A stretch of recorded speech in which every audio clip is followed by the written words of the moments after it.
saya Aditya dari HR. Hari ini mungkin kalau diinformasikan oleh Mbak Sasa, ada salah satu HR session ya. Dan kebetulan hari ini kita akan bicara masalah personal branding.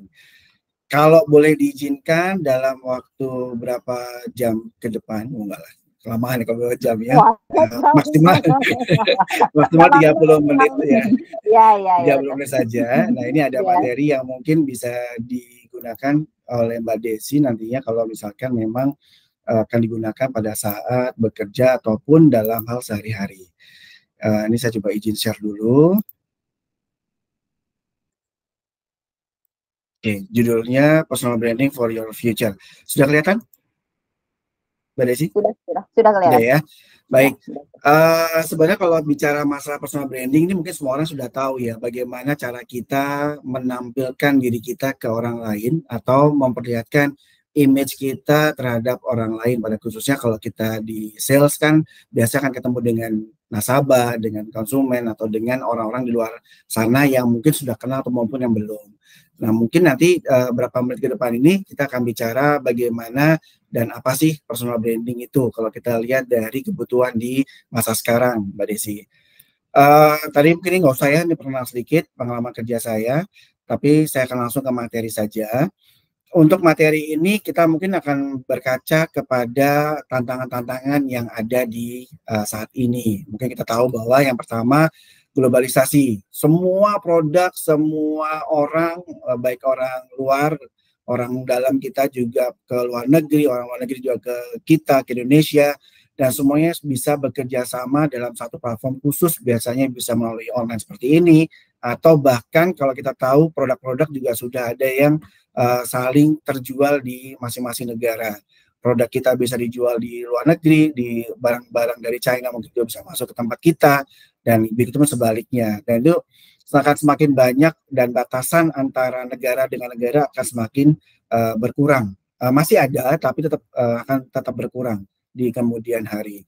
Kemudian yang kedua adalah tantangan digitalisasi. Mungkin Mbak Desi juga salah satu pengguna sosial media. Pastinya ya, zaman sekarang semua orang pasti punya sosial media. Salah satunya adalah kalau misalkan kita menggunakan handphone atau smartphone kita, kan pasti ada kebutuhan untuk melakukan entah itu update status atau posting foto atau mungkin hanya sebatas melihat update-update informasi dari platform-platform yang kita biasa datangi atau kunjungi. Boleh contoh misalkan untuk berita, untuk ya berita juga bisa ada yang serius, ada yang berita yang tidak serius gitu ya. Berdasarkan pasti dari kanal-kanal yang memang terpercaya, seperti kalau di Indonesia itu ada Kompas, Detik.com, dan juga lain-lainnya. Kalau yang tidak serius itu mungkin maksud saya hanya lebih mengenal hiburan gitu, atau entertainment. Nah itu juga harus digitalisasi saat ini itu sangat luar biasa, sehingga dalam 1 detik, 1 menit itu akan banyak sekali informasi yang akan kita terima dari seluruh dunia. Bahkan kita bisa terima dalam satu genggaman di dalam handphone kita. Kemudian untuk yang berikutnya adalah karena sudah mengglobalisasi dan juga mudahnya dengan adanya digitalisasi ini, informasi tersebut akan overload nih kita terima. Jadi semua informasi itu akan seakan-akan masuk ke dalam genggaman kita, dalam handphone kita, sehingga kita bisa mendapatkan informasi dengan sangat cepat, dan kadang-kadang malah yang tidak perlu pun akan masuk ke dalam handphone kita. Sehingga kadang-kadang nih dari kita sendiri, kalau misalkan punya handphone, kemudian notifikasi kita nyalakan, entah itu dengan suara, misalkan dengan suara bel, atau suara musik, atau misalkan dengan sekedar lampu gitu ya, lampu dari handphone kita akan menyala, itu akan kita seakan-akan akan terkejar bahwa untuk segera untuk membuka atau sekedar ingin melihat isinya ada informasi tentang apa sih, apakah itu WhatsApp atau Facebook, Instagram, dan juga lain-lainnya. Dan ini juga ada tantangan-tantangan kita di saat ini. Kemudian yang terakhir, mungkin kita sudah berhasil melewati ya, alhamdulillah 2 tahun terakhir kemarin kita kan sudah melewati pandemi COVID-19, dan ini efeknya sangat luar biasa sekali yang pernah kita rasakan. Terutama yang tadinya perusahaan-perusahaan tidak siap melalui online, sekarang sudah semua menggunakan online. Ada yang tidak punya platform khusus dalam perusahaannya, sehingga saat ini semua serba digital. Dan empat tantangan inilah yang kita rasakan di saat ini. Sehingga mau nggak mau kita pasti akan berubah. Tentunya dalam berhubungan dengan orang, berhadapan dengan orang, berinteraksi dengan orang, bahkan dengan cara komunikasi kita. Mungkin kalau dulu orang lebih suka ketemu langsung. Kalau saat ini mungkin bisa dengan cara bertemu maupun dengan menggunakan online seperti ini. Apalagi kalau dulu mungkin training seperti ini harus datang ke kantor cabang atau mungkin teman-teman dari kantor cabang datang ke kantor pusat. Saat ini tidak perlu karena sudah ada online. Sehingga kita bisa bicara, bisa berkomunikasi dengan dua arah dengan menggunakan device atau dengan alat seperti ini. Entah itu Zoom, webinar, ataupun Jimit atau Microsoft atau yang lainnya. Begitu. Nah, saat ini kalau misalnya kita lihat sudah hampir setengahnya itu diisi oleh populasinya dengan Gen Z dan juga millennials. Kalau kita mungkin kalau bertanya umur berapa sih Gen Z itu, ini sudah saya tuliskan di bawah, tahun kelahiran 95 sampai dengan 2010, dan juga Gen milenial ini sebenarnya sebelumnya dari tahun 81 sampai tahun 1994. Dari cara kerja, dari pola kerja, dari bagaimana bekerjanya, orang-orangnya, komunikasinya pasti akan sangat berbeda sekali karena pada saat ini semua kantor sudah terpenuhi oleh hampir setengahnya lebih ya, itu dengan Gen Z dan juga Gen Millennials. Kita sudah sangat jarang sekali melihat baby boomers atau mungkin Gen X gitu ya, mengisi ke posisi-posisi tertentu. Tapi masih ada, walaupun memang sangat jarang sekali. Perusahaan-perusahaan saat ini banyak sekali menggunakan, sudah meng-hire beberapa, apa ya istilahnya, direksi atau level C-nya sudah menggunakan dari Gen Z atau Gen Millennials ini. Mungkin nanti ke depannya ada gen baru lagi, Gen Alpha atau Gen Sandwich atau Gen apalah istilahnya gitu ya, akan lebih banyak lagi dan dengan cara bekerja yang berbeda juga. Karena ini adalah suatu hal yang pasti. Dalam 2045 nanti jumlah tenaga kerja produktif kita akan semakin banyak. Jadi akan lebih banyak memenuhi jumlah total penduduk yang ada di Indonesia. Dan bisa disinyalir akan hampir 40% nantinya akan ada bekerja di tempat kita atau di negara Indonesia. Jadi persaingannya akan sangat berat sekali sebenarnya. Kemudian kalau kita lihat dari indeks literasi keuangan, ini sebenarnya juga ya kita bisa mengamini dengan cara mensyukuri gitu ya, karena ternyata dari tahun ke tahun ada peningkatan, alhamdulillah dari tahun 2013 sampai dengan tahun 2022 dari data yang saya dapatkan ini ada kenaikan atau peningkatan. Jadi orang-orang lebih mengetahui tentang apa namanya dunia keuangan itu seperti apa, kemudian kegunaannya bagaimana, dan ini sangat membantu kita dalam praktisi yang bekerja di dunia keuangan ini bisa dengan mudah untuk mendapatkan calon nasabah baru atau misalkan kalau di kita mungkin calon investor baru kalau di perusahaan kita ya, Sinarmas Sekuritas ataupun Sinarmas Asset Management.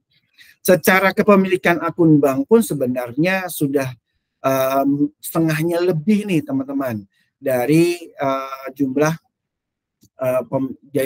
penduduk yang ada di Indonesia. Jadi hampir 52%, kalau lihat dari sini mungkin 52%-an ya, itu sudah melebihi dari jumlah yang belum memiliki akun bank. Nah sebenarnya masih ada PR juga nih kita dari dunia keuangan. Masih ada sekitar 40% yang belum memiliki akun bank. Akun bank itu maksudnya dia belum punya rekening, dia belum punya akses ke perbankan, atau minimal dia belum memiliki platform yang bisa berinteraksi dengan perbankan di Indonesia. Nah ini ada sekitar 48% kalau menurut data di tahun lalu, Juni 2023. Nah ini PR dari kita semua nih sebagai praktisi di dunia keuangan. Nah kalau di capital market seperti apa sih sebenarnya? Kita ada SIP Invest. Nah kalau SIP Invest itu kan teman-teman tahu ya, bisa bertransaksi atau melakukan trading saham di dalam satu platform. Dengan SIP Invest ini bisa melakukan pembelian saham ataupun reksadana di capital market. Nah ini yang sekarang sedang kita gembar-gemborkan kepada seluruh elemen di masyarakat. Terutama kalau di kita biasanya kita akan mulai dari tingkat pembelajar atau pelajar gitu ya, di tingkat SMA, kuliah, sampai dengan nanti di institusi-institusi yang berhubungan dengan perusahaan sekuritas. Nah, kalau kita datanya lagi, pertumbuhan jumlah investor, ini semoga tidak salah datanya, dari data 2024, ini sudah ada peningkatan sekitar 48% dari tahun 2022. Jadi, begitu pandemi mulai, pandemi juga naik sebenarnya 15% dari tahun 2021. Tapi setelah pandemi, pasca pandemi sampai dengan tanggal April 2024 ini di data KSEI itu justru ada peningkatan. sampai mencapai 12.780.000 jiwa yang memiliki, kalau kita mungkin nyebutnya dia memiliki akun ya di platform, di investor di dalam dunia capital market. Dan kalau kita lihat lebih detailnya lagi, ternyata masih didominasi oleh investor individu dibandingkan dengan investor institusi. Ya tentunya lebih banyak individu karena memang jumlah rakyat kita dari 278 juta ini sekitar 12 jutanya investor dan masih di mayoritas oleh lulusan SMA dan peringkat keduanya adalah S1.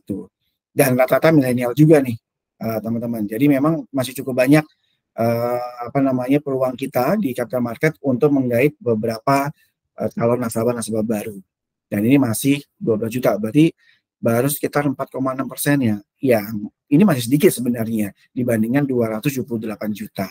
Dari data-data yang ada, kalau kita melihat dari bicara masa personal branding, mungkin teman-teman tahu ya, kalau kita bicara masa logo ini bicara tentang apa, logo ini bicara tentang apa. Kalau kita lihat di sini, kalau kita lihat yang kiri ya, bentuk Apple ini perusahaan teknologi. Ya. Ya, kalau yang tengah ini kita bicara masalah sepatu olahraga. Ya biasanya nggak hanya sepatu, dia sudah sampai ke baju dan juga ke bahan atribut olahraga yang lainnya. Ini kan brand dari Nike. Kemudian juga kalau kita lihat di kanan, tutup mata pun sebenarnya kita udah tahu nih, kalau kita ada orang menyebut BMW itu pasti adalah brand dari sebuah mobil gitu. Nah, bagaimana dengan orang? Ya sebenarnya kita juga udah tahu nih. Kalau kita, ya ini kan kata orang ya, personal branding yang ditujukan oleh orang terhadap kita. Kalau melihat dari kita bicara masa personal branding, ini saya langsung lompat ke lokal nih. Kalau kita lihat yang kiri atas, kita tentu akan melihat Pak Jokowi itu adalah presiden merakyat. Begitu kata media dan kata rakyat pada saat itu ya. Kemudian pada saat itu juga almarhum B.J. Habibie ini adalah sebagai presiden yang sangat jenius dalam hal tentunya pesawat. Karena memang beliau banyak melakukan kiprahnya di dalam dunia pesawat. Kemudian kalau yang kanan mungkin teman-teman tahu ya, ini selebgram matematik Jerome. Kalau lihat orang ini mukanya, pasti yang terlihat adalah bagaimana dia merumuskan atau menyelesaikan soal-soal matematika. Apalagi di YouTube-nya juga dia cukup terkenal. Kemudian kalau misalkan teman-teman juga masih mengenal magician yang kiri bawah ini, yang orang melihat dia tanpa suara, dia tanpa bicara begitu ya, tapi dia melakukan adegan yang cukup menyeramkan misalkan begitu. Nah, kita udah tahu bahwa ini adalah sosok dari Limbat gitu. Dan kemudian kalau yang tengah tidak banyak bicara, dari mukanya lempeng sebenarnya ya, kalem gitu, tapi sebenarnya dia adalah stand-up comedian. Dan yang terakhir salah satu personal branding yang ditunjukkan oleh presenter ini adalah, kalau kita tentu tahu ya, ini adalah Mbak Nana Najwa Shihab. Lalu kita akan lihat bahwa dia presenter yang tegas dan juga yang pemberani gitu, karena terlihat dari beberapa konten yang dia tampilkan di dalam YouTube maupun di acara televisi, dia bisa menanya dengan cara lugas terhadap respondennya atau mungkin pada tamu-tamu yang diundang ke dalam acaranya dia.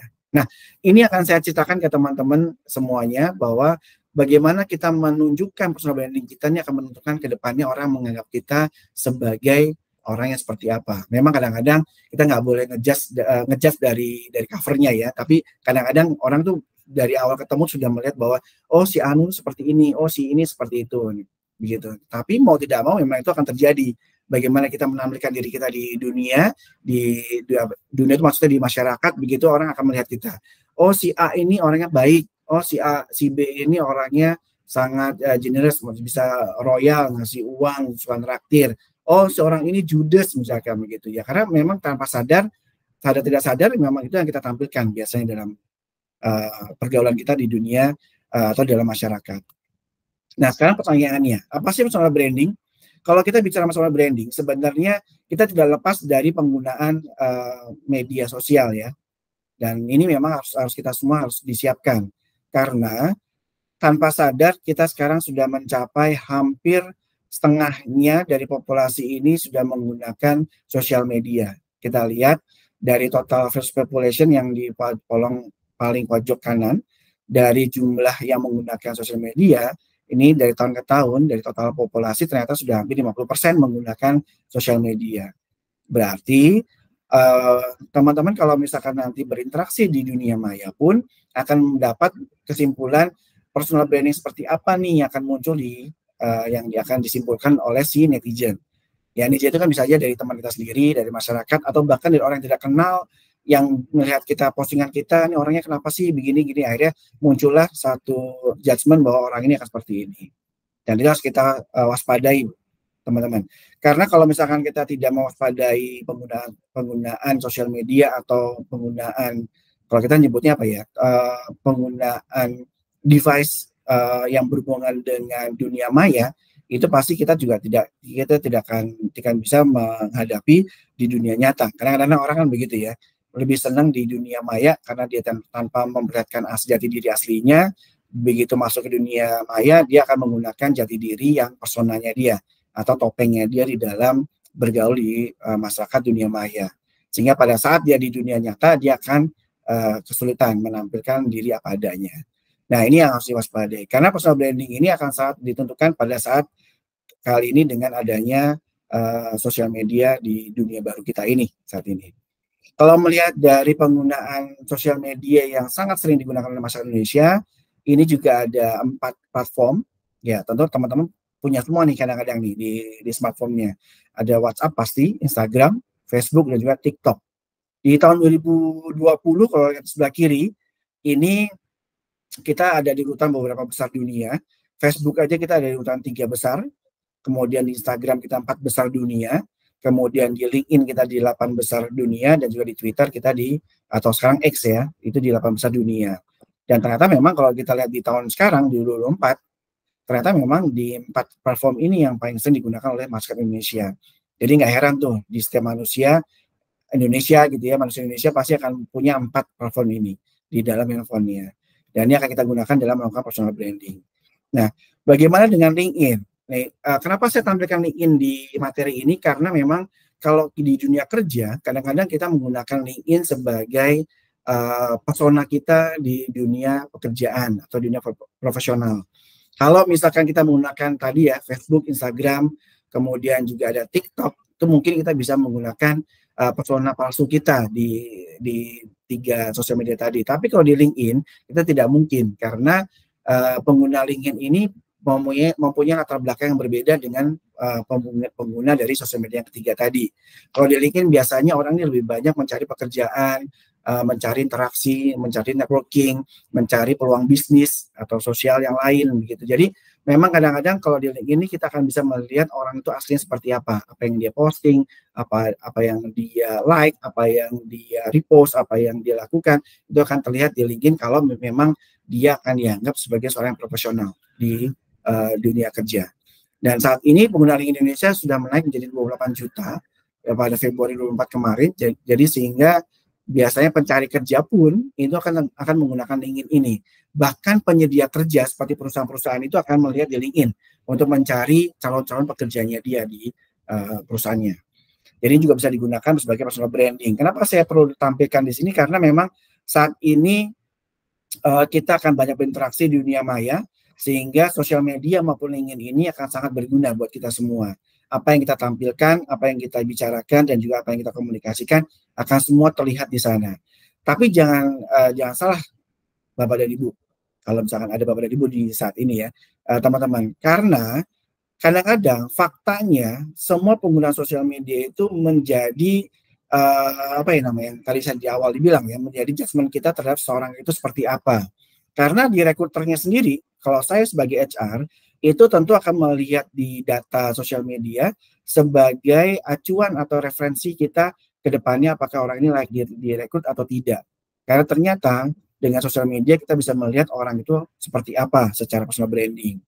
Karena kalau kita melihat satu kandidat gitu ya, ini contoh aja untuk Bapak dan Ibu ketahui bahwa kalau misalkan kita melihat satu kandidat, biasanya seorang rekruter itu akan melihat dari sosial medianya. Contoh, dia bisa mendapatkan apakah dia tipe provokatif atau dia suka mengkonsumsi alkohol atau obat-obatan, atau dia rasis, atau dia sering berkata kasar di sosial media dan lain-lainnya, sehingga kita anggap sebagai memiliki komunikasi yang buruk gitu ya, atau mungkin yang lainnya. Sehingga ini bisa menjadi salah satu acuan si HR atau recruiter untuk menyatakan bahwa ini tidak layak. Nah, hati-hati nih Bapak dan Ibu, karena memang saat ini tidak hanya recruiter, tapi kadang-kadang partner bisnis pun akan melihat sosial media kita. Terutama kalau dia sudah punya nama lengkap kita, pasti dia akan searching tuh di grup atau di googling gitu ya. Di Google dia akan coba searching atas nama kita, misalkan saya Aditya Subagianto, di enter kemudian akan muncul berita-berita apa saja yang berhubungan dengan Aditya Subagianto. Orang akan mengenal saya, orangnya seperti ini. Oh, dia bekerja di mana, dia aktif di mana, akan terlihat semuanya. Sehingga akan memutuskan orang ini layak nggak jadi partner kita dalam berbisnis tidak. Dan ini akan sangat berguna untuk teman-teman di sales juga sebenarnya. Apakah orang ini cocok diajak bekerjasama atau tidak? Ataukah orang ini bisa dipercaya sebagai orang yang akan kita titipkan kepercayaan kita? Contoh misalkan kalau orang funding gitu ya, orang funding atau orang investor kan pasti dia akan menitipkan kepada petugas yang ada di perusahaan untuk uangnya diputar lagi untuk menjadi investasi di kemudian hari. Nah, itu kan bisa terlihat dari apa yang ditampilkan. Jadi, saran saya sebenarnya kalau misalnya teman-teman punya sosial media, berhati-hatilah. Kalau memang masih bisa diperbaiki, direvisi atau dikoreksi, atau bahkan dihapus postingan yang tidak baik, bisa lakukan dari sekarang. Karena orang sekarang mencari berita tentang diri kita itu tidak perlu melalui mulut ke mulut, tapi cukup dia buka handphonenya, dia ketik di Google nama kita, kemudian akan muncul semua informasi tentang diri kita. Kalau memang kita suka melakukan browsing sosial media atau memiliki akun-akun platform sosial media tadi. Gitu. Nah, kalau bicara masalah rekrutmen kembali, kita kan memang proses-prosesnya akan melakukan secara tanpa ada kontak fisik ya. Dan ini juga mungkin bisa terjadi di dalam dunia sales. Karena mau nggak mau kita kan pasti akan melakukan apa istilahnya, cold call misalkan, atau misalkan juga bisa melakukan telepon melalui rekan kerjanya yang bersangkutan, atau kita bisa telepon ke kantor, atau bisa ketemu di tempat ya di mall atau tempat makan atau di klub atau dimanapun gitu ya, atau di tempat olahraga. Nah itu kan juga pada awalnya pasti diawali dengan cara kita melakukan hubungan melalui telepon atau melalui sosial media yang kita miliki sehingga kita bisa melakukan kopi darat. Nah sama seperti di rekrutmen juga di HR. Kita kadang-kadang melakukan proses itu semuanya melalui contactless tuh. Kita nggak menggunakan proses yang ketemu langsung seperti zaman dulu lagi. Sekarang kita sudah hybrid, kita bisa lakukan proses melalui sourcing sampai dengan interview dan offering itu melalui media, melalui email atau melalui telepon. Baru mungkin nanti ketemu di kantor, kita bisa ketemu langsung tatap muka di akhir. Nah itu sebenarnya sudah proses yang terakhir sehingga kita sudah yakin di awal seharusnya bahwa orang ini memang layak menjadi rekan kerja kita. Begitupun di dunia sales, seharusnya seperti itu. Kita bisa melakukan istilahnya apa? Riset terhadap orang ini bisa melalui sosial media maupun juga dengan mencari tahu dengan menelpon saudaranya, keluarganya, temannya atau lain-lain sehingga kita tahu bahwa orang ini layak, kemudian kita ajak kerjasama untuk menjadi calon investor di tempat kita, misalkan seperti itu. Dan tentunya kalau di job seeker sendiri tentu kita ada empat jargon yang saya sampaikan biasanya. Tentu dia harus adaptif, responsif, inovatif, dan juga kreatif. Karena di zaman sekarang kalau kita nggak kreatif, inovatif, dan juga nggak gampang adaptif dan juga responsif, tentunya kita akan kalah dengan persaingan dengan gen milenial, gen X, gen apapun lah itu namanya, sehingga kita tidak akan mendapat kesempatan yang lebih baik. Nah, selanjutnya saya akan coba berikan ke teman-teman, mungkin ada satu alat. Oke, baik. Ini materinya mengenai DISC. Jadi kalau kita bicara masalah DISC ini kita bicara masalah profil diri, teman-teman. Jadi kalau D-nya itu apa sih? D itu dominance, I-nya itu influence, S-nya steadiness. Kalau C-nya itu aja conscientiousness, tapi biasanya orang akan nyebutnya compliance atau yang berhubungan dengan hal comply. Maksudnya gimana? Maksudnya begini. Kalau misalnya nih ya, misalnya kita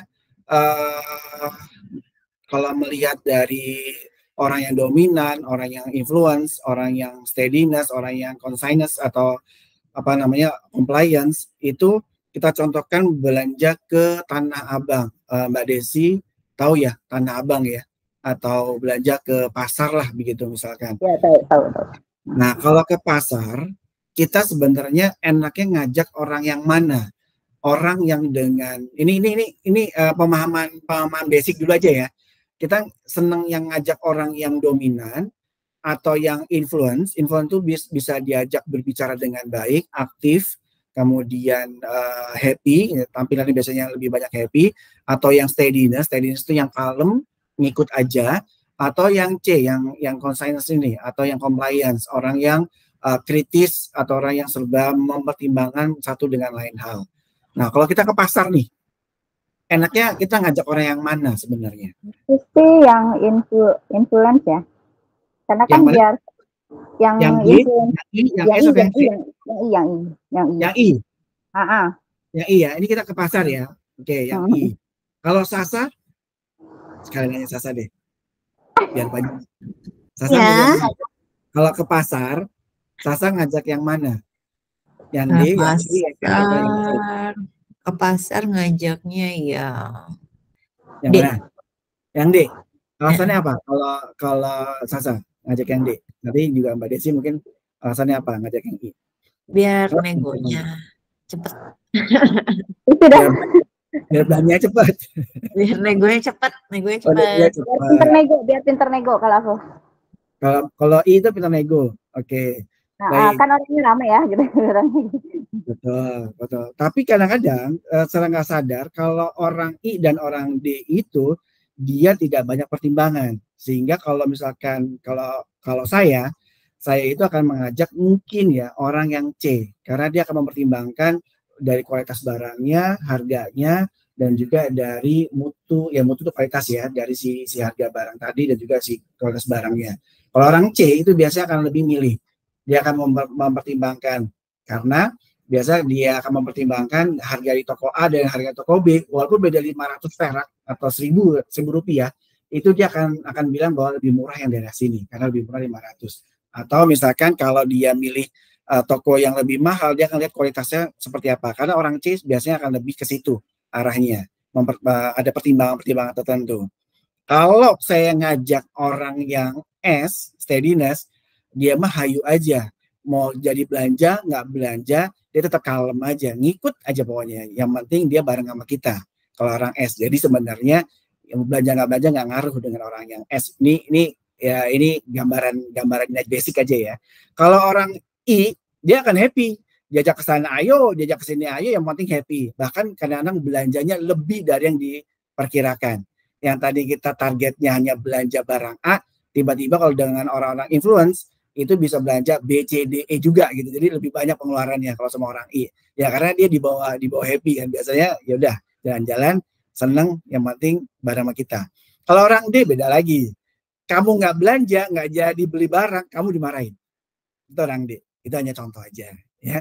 DISC. Nah, kadang-kadang ini dalam pergaulan, dalam pertemanan, misalkan dalam dunia kerja atau dengan konsumen nanti dengan nasabah, kita bisa melihat nih orang D, orang I, orang S, orang C itu dari tampilan nasabah kita atau teman kita kan seperti apa. Karena ini akan sangat berguna sekali dalam berinteraksi dengan orang-orang seperti ini. Kalau kita sudah menyadari bahwa orang ini orang D, berarti cara pendekatan kita seperti apa. Orang ini orang I, berarti cara pendekatan dia seperti apa. Orang S, dia seperti apa. Orang C, seperti apa. Karena biasanya orang itu akan mencari seseorang atau melihat orang lain itu yang cocok dengan dirinya. Saling melengkapi, biasa begitu ya. Beda, saya jarang sekali melihat orang cari teman kerja, cari partner, cari apapun itu ya yang berhubungan dengan dirinya itu yang sama dengan dirinya. Pasti akan lebih banyak crashnya. Karena apa? Kalau orang D kemudian punya teman D juga, pasti dia akan berlomba-lomba siapa yang paling dominan di antara mereka berdua. Itu pasti nggak akan ketemu tuh ujungnya. Atau begitu pun sebaliknya, kalau kita nyari temen, kita orangnya S nih, kemudian kita mau nyari, saya pengen healing dengan orang yang rame nih, tapi dia ketemunya orang yang S juga, yang steadiness, ya maka healing yang kalem aja, udah diem aja gitu, nggak ada warna, nggak ada apa kemana-mana ya, jalanin aja gitu, tidak ada warna di situ. Tapi kalau dia dapatnya orang yang I, maka dia akan diajak hal-hal yang belum pernah dia lakuin. Nah itu orang I biasanya memang dia berani melakukan hal-hal di luar yang orang S lakukan. Karena dia selain aktif dan juga komunikatif. Beda halnya dengan orang yang C. Dia mungkin akan kesel nih ketemu dengan orang yang banyak ngomong seperti influence. Dia akan nggak suka kalau misalkan dalam kelas lagi asik belajar gitu misalkan ya, tiba-tiba ada orang I yang sering nyeletuk, bikin suasana ketawa, itu dia biasanya akan greget tuh, dia akan gregetan. Duh, lagi anak belajar tiba-tiba diganggu nih sama orang ini. Nah, biasanya orang C itu fokusnya tinggi. Bukan terlalu tinggi, tapi memang tinggi, dan juga dia butuh fokus konsentrasi yang lebih banyak ketimbang orang I. Begitu. Jadi sebenarnya tanpa belajar tentang ilmu ini pun teman-teman dalam dunia sehari-hari sudah akan tahu dengan melihat sekilas orangnya seperti apa, dengan tampilan dia akan seperti apa. Nah, tadi teman-teman sudah saya minta isi, ada satu alat profilnya. Mungkin saya akan langsung bahas saja di sini. Contoh ada tempatnya Mbak Desi ya. Sebentar nih, saya tampilkan nih Mbak, hasil kamu seperti apa. Bentar ya. Jangan kaget. Oh enggak ya, enggak perlu kaget sih sebenarnya. Deg-degan ya. Oke, Mbak Desi ini kalau dilihat dari hasil